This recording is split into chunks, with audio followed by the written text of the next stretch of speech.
কিন্তু আছে খালি সুখ। এত ভালোবাসতেন মা আয়েশাকে। মা আয়েশা গ্লাসের যেই জায়গা দিয়ে পানি খেতেন, বিশ্বনবী ওই জায়গায় মুখ লাগিয়ে পানি খেত।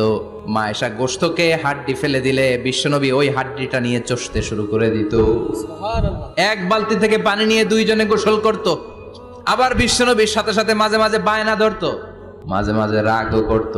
বিশ্বনবী বলেন, আয়েশা কখন তুমি রাগ করো, কখন তুমি আমারে ভালোবাসো আমি বুঝি। মা আয়েশা বললেন, কেমনে বুঝেন? বিশ্বনবী বললেন, যখন তুমি রাগ করো তখন নামাজের পরে দোয়ার মধ্যে বলো, ও ইব্রাহিম আলাইহিস সালামের আল্লাহ, আপনি আমার উপর দয়া করেন। তার মানে তুমি রাগ করে আছো, আমার নাম নাও নাই। আর যখন আমার উপর খুশি থাকো নামাজের পরে দোয়াতে বলো, মুহাম্মদ সাল্লাল্লাহু আলাইহি ওয়াসাল্লামের আল্লাহ, আপনি আমাদের উপর রহমত করেন। তার মানে খুশির সময় তুমি আমার নাম নাও, রেগে গেলে অন্য নবী দিয়ে দোয়া সাইরা দাও, রেগে গেলে আমার নামটা নাও না। মা আয়েশা বলে, নবী গো, আমি তো শুধু নামটাই মুখ দিয়ে নেই না, কিন্তু কলিজা থেকে তো আপনারে বাদ দিতে পারি না।